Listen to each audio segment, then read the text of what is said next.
Hi students, very good morning.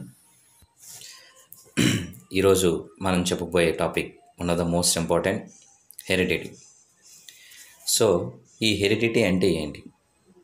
Heredity very very most important. ఈ heredity అంటే యాక్చువల్గా ఒక జనరేషన్ నుంచి ఇంకో జనరేషన్లోకి కొన్ని క్యారెక్టర్స్ అనేవి రావడాన్ని హెరిడిటీ అంటారు.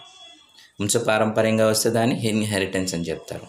అసలు ఈ హెరిడిటీని ఎవరు కొనుక్కున్నారు అనే విషయంలో చూసుకుంటే one of the great pastor Gregor Johann Mendel, father of genetics. ఈయన యాక్చువల్గా ప్రతి ఆర్గనిజంలో కూడా కొన్ని రకాలైన జీన్స్ ఉంటాయి. ఆ జీన్స్ అనేవి ఒక జనరేషన్ నుంచి ఇంకో జనరేషన్కి వెళ్తాయి అని చెప్పేసి దాని మీద ఒక పెద్ద థీసిస్ రాసేసాడు అనమాట. దాన్ని బట్టి ఆధారంగా చేసుకొని ఆయన్ని గౌరవించుకొని ఆయన ఫాదర్ ఆఫ్ జెనెటిక్స్ అని చెప్తారనమాట. సో ఈయన ఎక్స్పెరిమెంట్ చేసింది ఎక్కడే అంటే, ఈయన ఒక పెద్ద ఫాస్ట్ కాబట్టి ఒక చర్చ్ ఉండేది. ఆ చర్చ్ చుట్టూ ఉండే సరౌండింగ్స్లో అనేక రకాలైన పీ ప్లాంట్స్ అంటే బఠానీ మొక్కల్ని ఎక్కువగా పెంచేవాడు అనమాట. సో ఆ బఠానీ మొక్కలను పెంచి ఇవి ఎక్కువగా యాన్యువల్ ప్లాంట్స్ అనే సంవత్సరం మొత్తం పెరుగుతుంటాయి అన్నమాట ఇవి. And also bisexual flowers. And దీంట్లో మనకు రావాల్సిన ఎటువంటి డిజైరబుల్ క్యారెక్టర్స్ ఏమున్నా సరే మనం పెంచుకోవచ్చు అనమాట. అందుకు ఇది అనుగుణంగా ఉంటుందని 7 సంవత్సరాలు ఖర్చుపెట్టి ఒక 7 టైప్స్ ఆఫ్ క్యారెక్టర్స్ని 10,000 వెరైటీస్ ఆఫ్ ప్లాంట్స్ని ఇది ఎక్స్టెండ్ చేసుకుని 7 టైప్స్ ఆఫ్ క్యారెక్టర్స్ని ఎవాల్యుయేట్ చేసాడనమాట, అంటే కనిపెట్టాడు. సో ఈ కనిపెట్టిన తర్వాత దీన్ని F1, F2, F3 జనరేషన్ అంటే 3 జనరేషన్ ఫామ్ చేశాడనమాట. సో ఈ F1, F2, F3 జనరేషన్స్ అనేవి మనకి 1 మార్కులో కావచ్చు, 2 మార్క్స్లో కూడా అడగడానికి అవకాశం ఎక్కువగా ఉంటుంది అనమాట. మీకు ఎక్కువగా అడిగేది ఏంటంటే ఫినోటైప్ రేషియో ఏంటంటే జీనోటైప్ రేషియో అంటే. ఫినోటైప్ రేషియో చూసుకుంటే మనకి 7 టైప్స్ ఆఫ్ క్యారెక్టర్స్ అని చెప్పాం కదా. ఎక్కువగా విజిబుల్ క్యారెక్టర్స్ ఫినోటైప్ అంటే కంటికి కనిపిస్తుంది అనమాట. ఫర్ ఎగ్జాంపుల్ అది గ్రీన్ కలర్లో ఉందా, ఎల్లో కలర్లో ఉందా, లేకపోతే రెడ్ కలర్లో ఉంది, ఇలా కలర్స్ని విజిబుల్ చేస్తుంది అనమాట. దాని తాలూకు రేషియో ఎప్పుడు కూడా 3:1 ఉంటుంది. అదేవిధంగా జీనోటైప్ రేషియో ఇన్నర్ క్యారెక్టర్స్ అనమాట, బయటికి కనిపించాం. దీని తాలూకు క్యారెక్టర్స్ అనేవి కూడా ఏ రేషియోలో ఉంటాయంటే 1:2:1. ఈ phenotype and genotype mono hybrid phenotype ratio or phenotype అంటారు. అదేవిధంగా మోనో హైబ్రిడ్ జీనోటైప్ రేషియో అని కూడా అడగడానికి అవకాశం ఉంటుంది అనమాట. సో ఆ తర్వాత ఈ క్యారెక్టర్స్ని కొంచెం ఎక్స్టెండ్ చేసుకొని రౌండ్ ఎల్లో, రౌండ్ గ్రీన్ ఇలా క్యారెక్టర్స్ని ఎక్స్టెండ్ చేశాడనమాట. ఆ దాని తాలూకు రేషియో మెయిన్గా ఎందుకు వస్తుందంటే law of independent assortment, law of independent dominance. ఆ టేబుల్ అనేది వెరీ వెరీ మోస్ట్ ఇంపార్టెంట్. దాని తాలూకు రేషియో అనేది 9:3:3:1 రేషియోలో వస్తుంటుంది. సో అది కూడా ఒకసారి చూసుకోండి. అండ్ తర్వాత మనం చెప్పుకోవాల్సింది ఏంటంటే క్యారెక్టర్స్ అనేవి ఒక జనరేషన్ నుంచి ఇంకో జనరేషన్కి ఎలా వెళ్తాయి. కారణం ఏంటి? మన బాడీలో ఉండే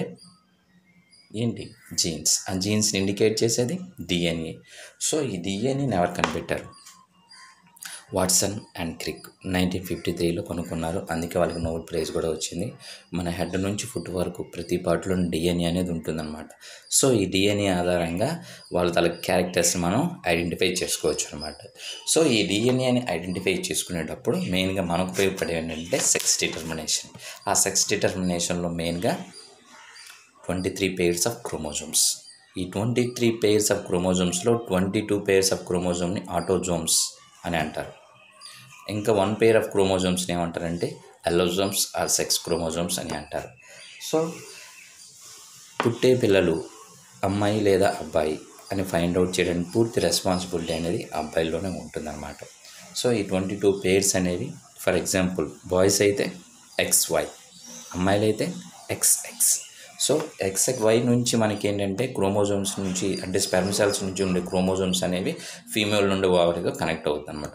సో X అనేది ఇక్కడ మేల్లో ఉన్న X అనేది ఫీమేల్ ఉన్న Xతో కనెక్ట్ అయితే XX. పుట్టే పిల్లలందరూ కూడాను అమ్మాయిలు అవుతారు. అలా కాకుండా Y క్రోమోజోమ్ అనేది X క్రోమోజోమ్తో కనెక్ట్ అయ్యిందా పుట్టే పిల్లలందరూ కూడాను అబ్బాయిలు అవుతారు. సో ఈ క్వశ్చన్ కూడా వెరీ వెరీ మోస్ట్ ఇంపార్టెంట్. మీకు డయాగ్రామ్స్ ఇచ్చేస్తాడు, లేకపోతే దానికి ఏదైనా 4 క్వశ్చన్స్ ఇవ్వడం ఉంటుంది, లేకపోతే డైరెక్ట్గా అడగడానికి అవకాశం ఉంటుంది. అదేవిధంగా variation in beetle population. Beetle population తెలుసు కదా, ఒక పెద్ద అడవి ఉంటుంది. ఆ అడవిలో ఎక్కువగా రెడ్ బీటిల్స్ అనేవి ఉంటాయి. ఆ రెడ్ బీటిల్స్ని కాకులు వచ్చి తినేస్తూ ఉంటాయి. సో రాను రాను ఏమవుతుందంటే దాంతో రెడ్ బీటిల్స్ జనరేషన్ అనేది తగ్గిపోతుంది రోజు తినేయడం వల్ల. అది లాస్ట్ స్టేజ్లో ఉన్న రెడ్ బీటిల్ దాని తాలూకా నేచురల్ సెలెక్షన్తో ఏమవుతుందంటే దాని తాలూకా కలర్ని చేంజ్ చేసుకుంటుంది, నేచర్తో కనెక్ట్ అయ్యి గ్రీన్ కలర్లోకి వెళ్ళిపోయింది అనుకో. గ్రీన్ కలర్ అనేవి కాకులకి కనిపించవు అనమాట, ఎందుకు ఆకుపచ్చగా ఉంటాయి కాబట్టి చెట్లు అనేవి. సో వాటిని ఫైండ్ అవుట్ చేయడం కష్టం అయిపోతుంది. సో అప్పుడు ఏమవుతుందంటే ఈ గ్రీన్ బీటిల్స్ తాలూకా రేషియో అనేది పాపులేషన్ అనేది ఎక్కువైపోతుంది అనమాట. మళ్ళీ లాస్ట్ స్టేజ్ వచ్చేసరికి ఏమవుతుందంటే ఈ గ్రీన్ బీటిల్స్ తాలూకా కలర్స్ అనేది బ్లూగా మారిపోతుంది అనమాట. సో బ్లూ అనేది మళ్ళీ యాజ్ ఈజ్గా కనిపిస్తాయి. సో నేచర్ అనేది తనకు కావాల్సిన పాపులేషన్ అవసరమైన దాన్ని ఏం చేస్తుంది, ఉంచుకుంటుంది, లేని దాన్ని విడగొట్టేస్తున్నాను. సో నేచర్ అనేది ఏదైనా చేయగలదు అనమాట. ఆ విషయాన్ని మనకి ఇక్కడ బీటిల్స్ ఎగ్జాంపుల్స్ గురించి చెప్పుకోవచ్చు. ఆ తర్వాత acquired characters, inherit characters and evolution గురించి చూసుకుంటే జీన్ బాప్టిస్ట్ లామార్క్ గురించి చెప్పుకోవాలి. ఈయన లామార్కినిజం అనే ఒక థీసిస్ని పెట్టాడు. దీంతో మెయిన్ యూజ్ ఏంటంటే మనం ఇప్పుడు చూసుకున్న జింకలు జింకలు తెలుసు కదా, ఆ జింకల తాలూకా హైట్లోనే జిరాఫీలు ఉండేవని. సో జిరాఫీలు ఉండే చుట్టుపక్కల ప్రదేశాల్లో అప్పట్లో ఫుడ్ మెటీరియల్కి సంపాదించడానికి వేరే సోర్స్ లేకుండా చుట్టూ ఉండే సరౌండింగ్స్లో చెట్లని చాలా పొడవుగా ఉండేవి. సో వాటి ఆహారం కోసం ఏం చేస్తే అంత మెడని పైకి ఎలాగెత్తేవి అనమాట. సో రాను అలా మెడ పైకి ఎత్తడం వల్ల తన మెడ అలా ఆగిపోయింది అని ఈ లామార్కిజం ద్వారా ఈ జీన్ బాప్టిస్ట్ లామార్క్ అనేవాడు చెప్పడం జరిగింది. ఆ తర్వాత చెప్పుకోవాల్సింది వచ్చిందంటే ఆగస్ట్ వీస్మెన్ ఏం చేశాడంటే ఒక 22 జనరేషన్స్ వరకు కూడాను ర్యాట్స్ ఎలుకలను తీసుకొచ్చాడు, తోకలు కట్ చేసి వాళ్ళ మధ్యన క్రాసింగ్ చేయించాడు. ఇలా 22 జనరేషన్ చేసిన అన్ని తోకలు ఎలుకలే వచ్చాయి. అంటే తనకి అంటే మన బాడీ తాలూకు స్ట్రక్చర్ ఏదైతే అవసరం ఉంటుందో అవి ఆటోమేటిక్గా నెక్స్ట్ జనరేషన్కి వచ్చేస్తాయి అని ఆగస్ట్ వీస్మెన్ అనే సైంటిస్ట్ అనేవాడు చెప్పడం జరిగిందనమాట. ఆ తర్వాత చూసుకుంటే డార్విన్ తెలుసు కదా, తను 22 ఇయర్స్లోనే మొత్తం వరల్డ్ టూర్ చేయాలని HMS బీగల్ అని ఒక పెద్ద వాటర్ వేసుకొని వరల్డ్ టూర్ చేస్తూ ఒక ప్లేస్కి ఆగిపోయాడు. అదే ఐలాండ్ గెలపగోస్. దాని పేరు ఏంటంటే గెలపగోస్. ఈ గెలపగోస్ ఐలాండ్ దగ్గర ఆగిపోయాడు. అక్కడ స్టే చేశాడు. అక్కడ ఉన్న చెట్లని, యానిమల్స్ని, తర్వాత బర్డ్స్ని, ఇలా రకరకాలన్నింటినీ అబ్జర్వ్ చేసాడు. అన్నీ బాగానే ఉన్నాయి, బట్ ఒకటి మాత్రం డిఫరెంట్గా ఉందన్నమాట. ఫీనిక్స్ బర్డ్స్ అనేవి అక్కడ ఎక్కువగా ఉండేవి. అన్నీ ఒకే రకంగా అన్నీ ఉండేవి. దాని తలకు షేప్ కావచ్చు, లేకపోతే వింగ్స్ కావచ్చు, దాని తలకు కళ్ళు కావచ్చు, అన్నీ ఒకలాగా ఉన్నాయి. బట్ దాని తలలో అబ్జర్వ్ చేస్తే దాని తలకు బీక్ మాత్రం, అంటే ముక్కు మాత్రం సెపరేట్గా ఉంది. ఎందుకు సెపరేట్గా ఉంది అంటే అవసరాల కోసం, జస్ట్ ప్రైమరీ నీడ్స్ కోసం, ఆ చుట్టూ ఉండే సరౌండింగ్స్ కోసం వాటి ముక్కుని అవి మార్చేసుకున్నాయి అనమాట, నేచర్తో కనెక్ట్ అయిపోయి. సో కొన్ని తలకు ముక్కులు అనేవి ముక్కులతో ఏం చేసేవి, గూళ్ళు కొట్టుకోవడానికి కొన్ని ఉపయోగిస్తే, ఇన్సెక్ట్స్ని పట్టుకోవడానికి కొన్ని ఉపయోగించే, కొన్ని చెట్ల తాలూకా త్వరలను ఓపెన్ చేయడానికి కొన్ని, ఇలా రకరకాలుగా మారిపోయావు అనమాట. సో దాన్ని ఆధారంగా చేసుకొని నేచర్ అనేది డిజైరబుల్ క్యారెక్టర్స్, తనకి ఏదైతే అవసరం అవుతుందో అది మాత్రమే తీసుకుంటుంది.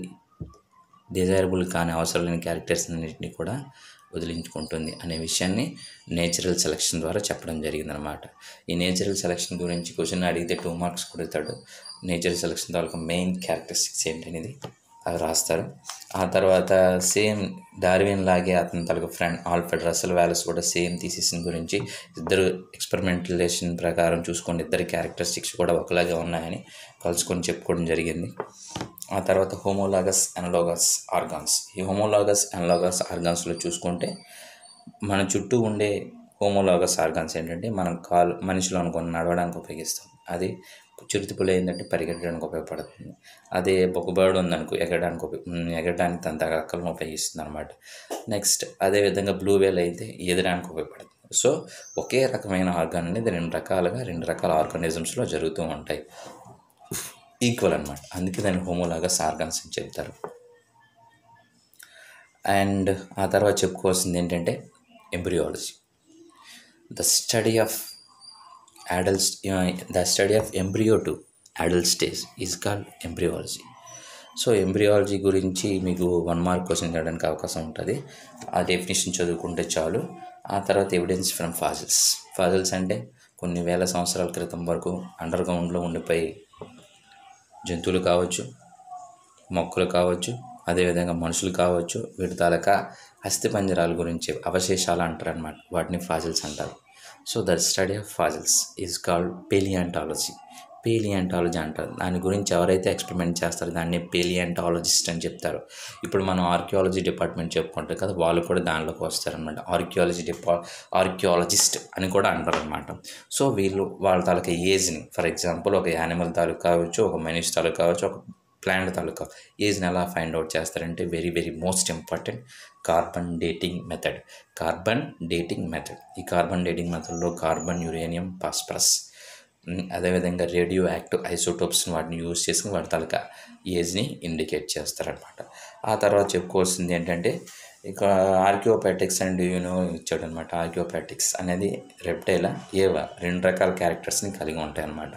సో దాన్ని ఏమన్నారంటే the characters, 2 types of different characters, connecting link between aves and reptiles. ఆర్కియోపాటిక్స్ అంటే అది పక్షులకు ఎగురుతుంది, రెప్టైల్ల కింద నడుచుకుంటూ వెళ్తుంది అనమాట. సో ఆ విధమైన క్యారెక్టర్స్. ఆ తర్వాత హ్యూమన్ ఎవల్యూషన్ ఇప్పుడు స్టార్ట్ అయింది. హ్యూమన్ ఎవల్యూషన్ స్టార్ట్ అవ్వడానికి మెయిన్ కారణం ఏంటంటే మనకి ఒక టేబుల్ ఉంటుంది అనమాట. ఆ టేబుల్ ఆడడానికి అవకాశం ఉంటుంది. దానికోసం డయోపిథికస్, హోమోపిథికస్, రామోపిథికస్, హోమో నియాండర్లాంథస్, హోమో ఎరెక్టస్, క్రోజ్మ్యాన్, అదేవిధంగా హోమో సెపియన్స్, ఇలా స్టెప్ బై స్టెప్ ఉంటుంది అనమాట. వందలకి ఏజ్ లిమిటెడ్స్. ఒకసారి ఫ్లో చార్ట్ అనేది ఒకసారి చూసుకోండి. ఆ తర్వాత human being a moving museum. మనిషి అనేవాడు దాంతో బాడీ స్ట్రక్చర్ని అబ్జర్వ్ చేసుకుంటే ఒక మ్యూజియం లాగా ఉంటుంది అన్న హెడ్ నుంచి ఫుట్ వరకు చూసుకుంటే. ప్రతి ఒక్క ఆర్గాన్ అనేది ఒక మెషిన్లా పనిచేస్తూనే ఉంటుంది అని చెప్పడానికి హ్యూమన్ బీయింగ్స్లో రకరకాల ఆర్గాన్స్ అనేవి పార్టిసిపేట్ చేస్తాయని చెప్తారు. సో వీటితో పాటు మన బాడీలో మనకి అవసరం లేని కొన్ని ఆర్గాన్స్ ఉన్నాయన్నమాట. వాటిని వెస్టేజల్ ఆర్గాన్స్ అంటారనమాట. The study of vestigial organs is called atavism అని చెప్తారు. మన హ్యూమన్ బాడీలో 180 వరకు కూడాను పనికిరాని వేస్ట్ మెటీరియల్స్ ఆర్గాన్స్ అనేవి ఉన్నాయని చెప్తారనమాట. దానికి బెస్ట్ ఎగ్జాంపుల్ ఏంటంటే మన లార్జ్ ఇంటెస్టైన్ దగ్గర ఉండే అపెండిక్స్. 24 hours దానికి ఆపరేషన్ చేయాలని చెప్తారు కదా, 24 hours స్టమక్ పెయిన్ అంటారు. అదొకటి ఎగ్జాంపుల్గా చెప్పుకోవచ్చు. నెక్స్ట్ ఇయర్ పిన్న, ఈ ముక్కు మీద కొవ్వు పెరుగుతుంది, అది కూడా. అదేవిధంగా మన బాడీలో ఉండే మమ్మరీ గ్లాండ్స్, ఇవన్నీ కూడా వెస్టేజల్ ఆర్గాన్స్ కింద చెప్తారనమాట. సో ఇది ఈ టాపిక్లో మెయిన్గా చెప్పుకోవాల్సింది. సో ఈ టాపిక్లో మనకు 4 marks, 2 marks, 1 mark and half marks ఆడడానికి అవకాశాలు ఉన్నాయన్నమాట. మెయిన్గా మీరు tables 9:3:3:1, law of independence and carbon dating method, అదేవిధంగా సెక్స్ డిటర్మినేషన్, ఈ క్వశ్చన్స్ 4 marksలో చదువుకోండి. వాటితో పాటు వాల్యూమ్స్లో 491లో ఉన్న 1 mark క్వశ్చన్స్ ఒకసారి చూడండి. 491, 492 ఇవి చూసుకుంటే మనకు ఉపయోగపడుతుంది అనమాట. Okay, have a nice day my dear students. బాగా ప్రిపేర్ అవ్వండి.